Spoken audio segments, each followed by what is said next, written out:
Rajesh law centre में आप लोगों का स्वागत है। आज हम लोग एक बार फिर आपकी प्रारंभिक परीक्षा की दृष्टि से, चाहे वो यूपी एपीओ हो, पीसीएसजे हो या किसी भी स्टेट का एपीओ का एग्जाम हो, जहां पे भी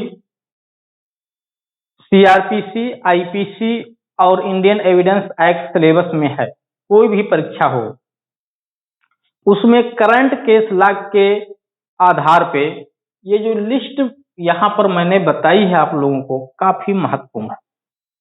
पूरी संभावना है कि इस लिस्ट में से जरूर प्रश्न पूछे जाएंगे। इसका एक पहला भाग मैं ऑलरेडी बना चुका हूं, ये भाग नंबर 2 है।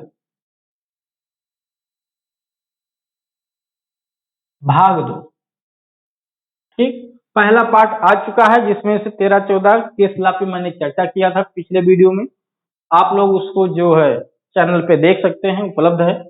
ये दूसरा पार्ट है और प्रबल संभावना है कि आईपीसी, सीआरपीसी या एविडेंस से अगर प्रश्न पूछा गया तो इसी में से कहीं ना कहीं से क्वेश्चन फंसेगा, जो करंट पूछे जाएंगे। एक चीज फिर ध्यान रखना है आप लोगों को कि जो पुराने केस लॉ हैं, परंपरागत केस लॉ हैं, मैं उसकी चर्चा नहीं कर रहा हूं। मैं करंट केस लॉ की बात कर रहा हूं। 2018, 19, 20, 21, 22 इनकी लिस्ट यहाँ दी गई है, जो अक्सर गलत होने की संभावना है। जो केस लॉ ऑलरेडी पहले से पूछे जा रहे हैं, ठीक है, या पूछे गए हैं, वो तो आपको अलग से तैयार ही रखना होगा, ठीक है। जैसे आपका आईपीसी पे हो गया, महबूब शाह का केस है, आर राम गोविंदा का केस है, और वरुण कुमार घोष का केस है, ऋषि देव पांडे का केस है, ठीक है, या जो है सुधीर कुमार का केस है। तो बहुत सारे केस आईपीसी पे है, सीआरपीसी पे है, एविडेंस पे भी जो आपके पुराने केस लॉ हैं वो सब तो काफी महत्वपूर्ण है, ध्यान रखिएगा। उनको तो आपको तैयार करना है अलग से। ये नए केस लॉ हैं, जहां से पूछे जाने पे आपको गलत होने की संभावना होती है, क्योंकि ये आपको किसी प्रैक्टिस सेट में नहीं मिल पाएंगे। तो इसी पे हम लोग चर्चा करेंगे, ठीक है। हाँ, हमारे यहाँ पीसीएसजे, एपीओ, एचजेएस की तैयारी की भी पूरी व्यवस्था है।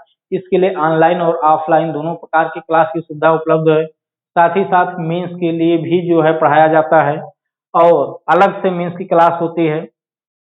क्रैश कोर्स की अलग से व्यवस्था की जाती है। अभी पीसीएसजे की वैकेंसी आने वाली है यूपी में, उसके लिए अलग से क्रैश कोर्स कराया जाएगा। तो आप अपनी सुविधा अनुसार कोई भी क्लास ज्वाइन करना है तो इस नंबर पे संपर्क करके आप अधिक से अधिक लाभ ले सकते हैं। चलिए हम लोग देखते हैं एक एक करके जो महत्वपूर्ण केस लॉ है, ठीक है। यहाँ पे 11 केस लॉ की लिस्ट मैंने दी है, ठीक है। पहले तो आप लोगों को अगर स्क्रीनशॉट लेना है तो ले लीजिए, ठीक है। उसके बाद यहाँ पे बहुत सारी चीजें लिखी नहीं है, जो मैं बोलूंगा उसको आप केस लॉ के सामने नोट कर लीजिएगा, ठीक है, क्योंकि बोर्ड पे इतना लिखना संभव नहीं। सबसे पहले केस है एक सचिव रक्षा मंत्रालय बनाम बबीता पुनिया एवं अन्य 2020 का ये केस है, काफी फेमस केस रहा है। इस केस में जो बबीता पुनिया है, ठीक है, इन्होंने जो है मामला कोर्ट में ले गई थी सबसे पहले।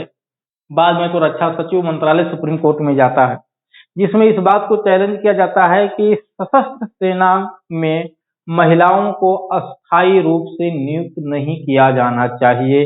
लेकिन सुप्रीम कोर्ट ने ऑलरेडी फाइनली ये कह दिया कि सशस्त्र सेना में भी महिला को भी परमानेंट नियुक्ति होनी चाहिए, जिसको अस्थायी कमीशन कहा गया है। तो सेना में परमानेंट महिलाओं की भी नियुक्ति अब होगी। किस केस में कहा गया? सचिव रक्षा मंत्रालय बनाम बबीता पुनिया, ठीक है।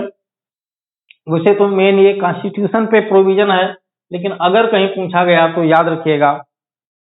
दूसरा केस है कॉमन काज रजिस्टर्ड सोसाइटी बनाम भारत संघ का केस है, ठीक है। ये जो है कॉमन काज रजिस्टर्ड सोसाइटी बनाम भारत संघ का जो केस है, आईपीसी से जुड़ा हुआ है, धारा 309, ठीक है। आत्महत्या का जो प्रयास है उसी से जुड़ा हुआ ये धारा है, क्योंकि 309 आत्महत्या के प्रयास के लिए दंड का प्रावधान करती है।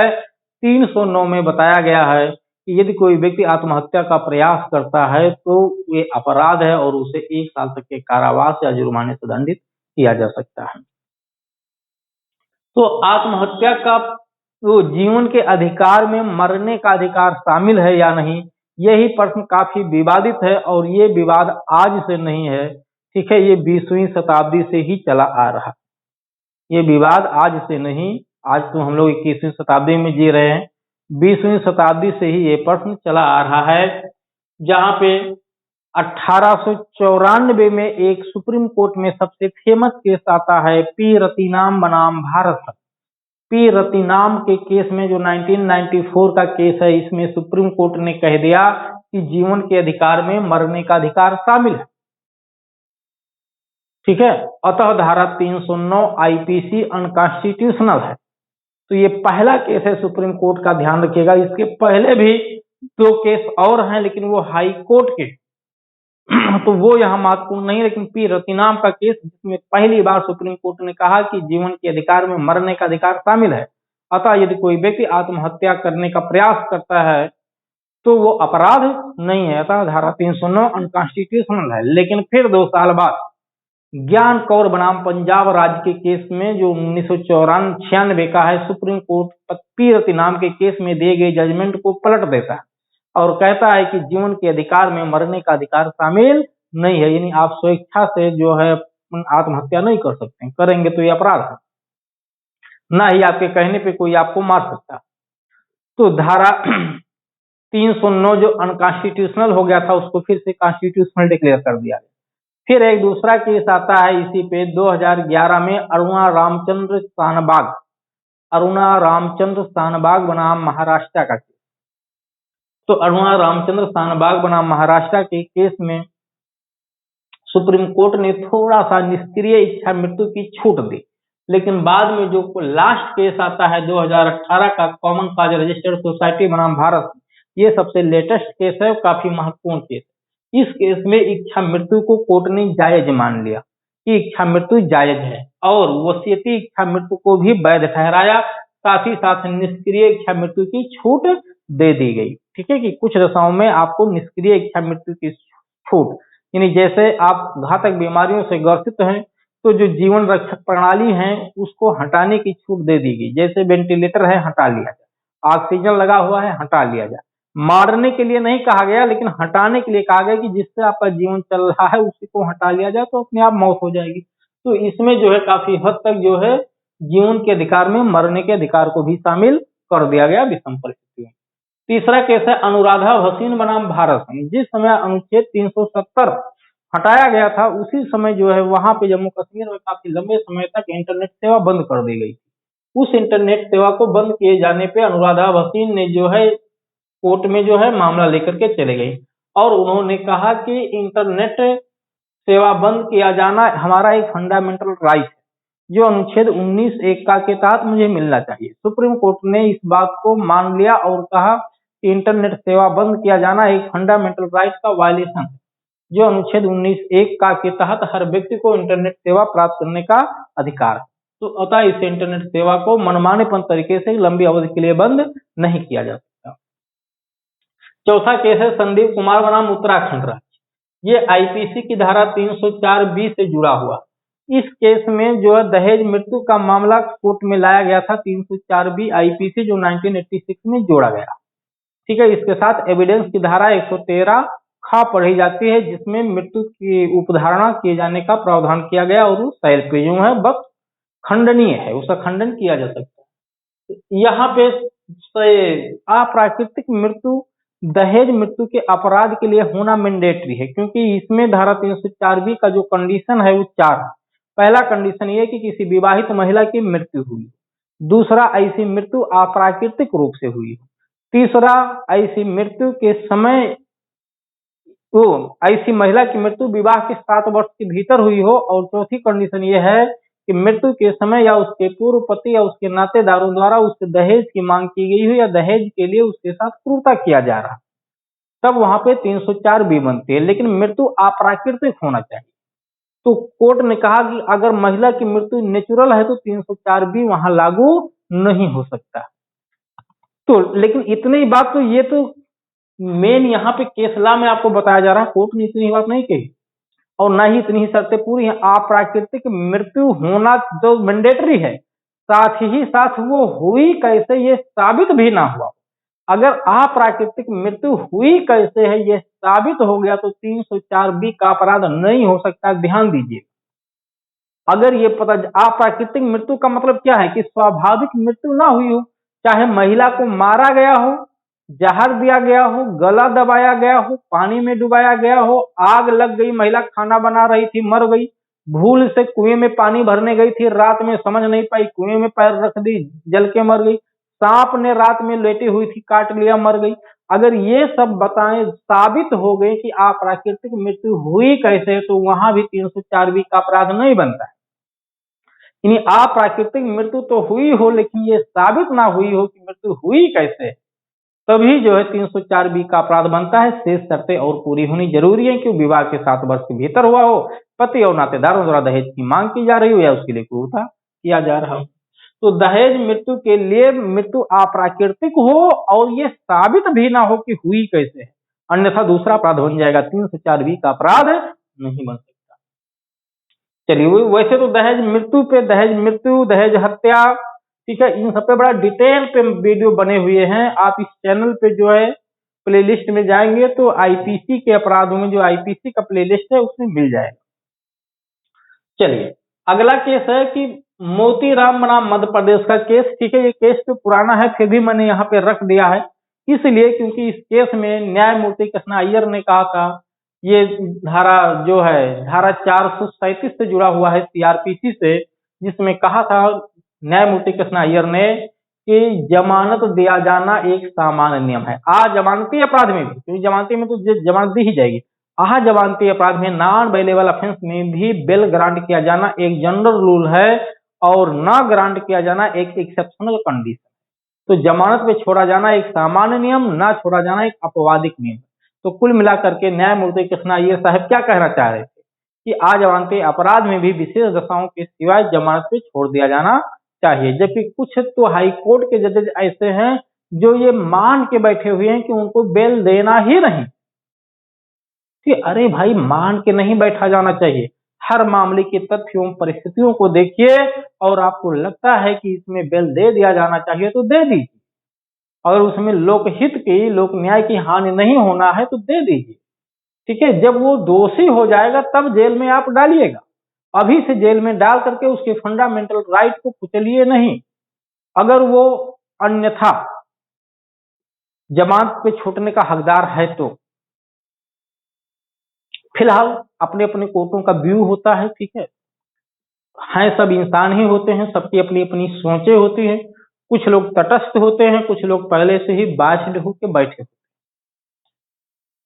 चलिए, तो अगला है, ये तो मोती राम का केस। छठा है ललिता कुमारी बनाम उत्तर प्रदेश राज्य, 2014 का है, उत्तर प्रदेश गवर्नमेंट का केस है ये, ललिता कुमारी का केस। ठीक है, बहुत फेमस केस रहा है, कई बार ये परीक्षा में पूछा भी गया है ललिता कुमारी का केस। इस केस में सुप्रीम कोर्ट ने साफ साफ कहा महिलाओं के विरुद्ध होने वाले अपराधों में एफआईआर जरूर दर्ज किया जाना मैंडेटरी कर देगा। तो एफआईआर दर्ज किया जाना मैंडेटरी।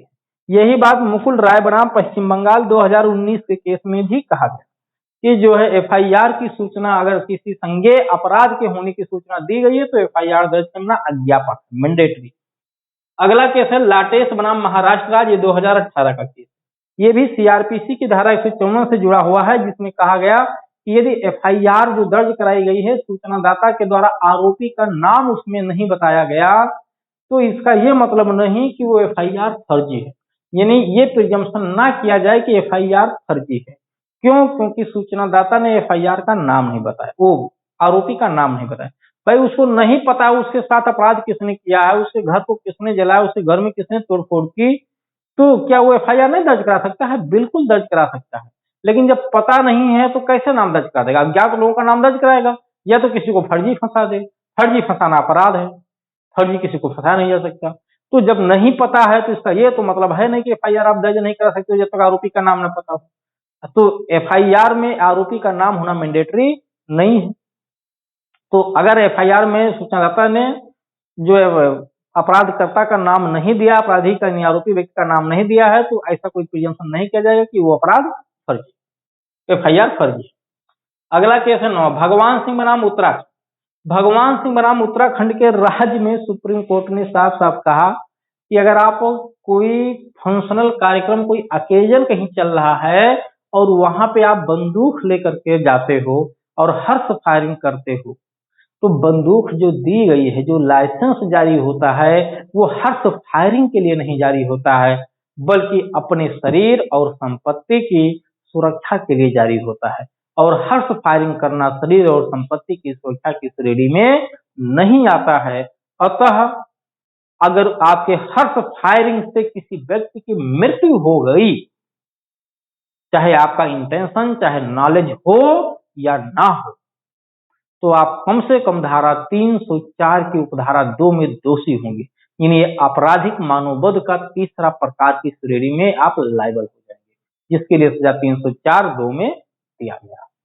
क्योंकि कोर्ट ने तर्क क्या लिया कि बंदूक दिया जाना, किसी को लाइसेंस दिया जाना बंदूक का, वो अपनी सुरक्षा एवं संपत्ति की या किसी और के शरीर एवं संपत्ति की सुरक्षा के लिए दिया जाता है, हर्ष फायरिंग करने के लिए नहीं दिया जाता है।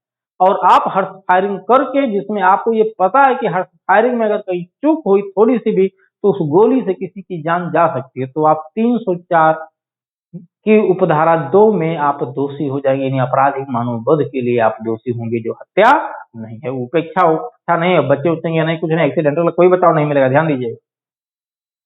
अगला केस है रजनेश बनाम नेहा एवं अन्य 2020, ये सीआरपीसी की धारा 125 मेंटेनेंस से जुड़ा हुआ। इसमें सुप्रीम कोर्ट ने साफ साफ कह दिया कि किसी व्यक्ति को मेंटेनेंस उस डेट से मिलनी चाहिए जिस डेट से उसने मेंटेनेंस के लिए एप्लीकेशन कोर्ट में फाइल किया है, उसके पहले से मेंटेनेंस उसे नहीं मिलेगा। तो मेंटेनेंस एप्लीकेशन फाइल किए जाने की तारीख में, आवेदन दिए जाने की तारीख से दिया जाएगा। दूसरी बात कही गई कि अगर मेंटेनेंस के अलावा वो कोई केस पहले से चल रहा है और उस पर मेंटेनेंस का भी केस फाइल किया जाता है, तो उस पूर्व केस की भी जानकारी कोर्ट को दी जानी चाहिए। और लास्ट है रिया चक्रवर्ती बनाम बिहार राज्य का केस। ये रिया चक्रवर्ती बनाम बिहार राज्य का केस काफी फेमस रहा है, ये सभी को पता होगा रिया चक्रवर्ती के बारे में, ठीक है। सुशांत सिंह का मामला इस पे उठा था। अभी तक नहीं पता चल पाया कि सुशांत सिंह ने जो आत्महत्या किया था या उनको मारा गया था। तो रिया चक्रवर्ती के केस में अलग अलग जगह एफआईआर दर्ज हुआ, मामला सुप्रीम कोर्ट में पहुंचा। ये धारा 406 सीआरपीसी से जुड़ा हुआ है, जिसमें इन्वेस्टिगेशन को ट्रांसफर करने के लिए कहा गया था कि जो इन्वेस्टिगेशन चल रहा है उसको ट्रांसफर कर दे सुप्रीम कोर्ट एक जगह से दूसरी, ठीक है। तो बात 406 का आई, उसमें तर्क दिया गया कि 406 में जो ट्रांसफर करने का सुप्रीम कोर्ट को राइट है, वो किसी मामले यानी विचारण की कार्रवाई को या अपीलीय कार्रवाई को ट्रांसफर करने का राइट धारा 406 में मिला हुआ सुप्रीम कोर्ट को, अन्वेषण की कार्रवाई को ट्रांसफर करने का अधिकार नहीं। सुप्रीम कोर्ट ने कहा यह बात बिल्कुल सही है कि धारा 406 में हम अन्वेषण की कार्रवाई को ट्रांसफर नहीं कर सकते, केवल विचारण की कार्रवाई को या अपीलीय कार्रवाई को ही ट्रांसफर कर सकते हैं। लेकिन न्याय हित में अगर ऐसा करना जरूरी पड़ जाए तो हम 406 नहीं बल्कि संविधान के अनुच्छेद 142 के तहत अपने समक्ष लंबित मामले में न्याय करने के लिए हम अन्वेषण की कार्रवाई को भी ट्रांसफर कर सकते हैं। तो ये रहे आपके काफी महत्वपूर्ण केस, ठीक है, जो मैंने पिछले वीडियो में आप लोगों के साथ वादा किया था कि मैं इस पे दूसरा वीडियो भी लेकर के आऊंगा जल्द ही, और वो भी अपलोड किया जाएगा। तो ये भी मैं अपने वादा को पूरा कर दिया, और आप लोग इसको तैयार करके परीक्षा में जाइएगा। कोई भी परीक्षा लेटेस्ट का हो रहा है, चाहे एपीओ का हो, पीसीएसजे का हो, एचजेएस का हो, किसी भी स्टेट का हो, तो ये दोनों ही वीडियो भाग 1 और भाग 2 जरूर देख के जाइएगा, क्योंकि ये आपकी परीक्षा की दृष्टि से काफी महत्वपूर्ण होगा। इसी तरह से आपको और भी बहुत सारे विषयों पे, चाहे आईपीसी हो, सीआरपीसी हो, सीपीसी हो, एविडेंस हो, कॉन्स्टिट्यूशन हो, हर एक लॉ के सब्जेक्ट पे, ठीक है, आपको विधिवत जानकारी वीडियो के माध्यम से दी जाती है। इतना ही नहीं, हमारे यहाँ लाइव क्लास भी ली जाती है, ठीक है, जो निःशुल्क होता है। हर संडे को शाम 8 बजे से 10 बजे तक लाइव क्लास लॉ के विषय पे चलती है। कोई भी व्यक्ति उस पे जो है जुड़ सकता है चैनल पे जा करके, ठीक है, उसके लिए कोई चार्ज नहीं लिया जाता है। साथ ही साथ समय समय पे वीडियो अपलोड किए जाते रहते हैं। आप लोग चैनल को सब्सक्राइब करके रखिए, अपने दोस्तों और साथियों को भी शेयर करते रहिए, जिससे सब लोग इसका अधिक से अधिक फायदा ले।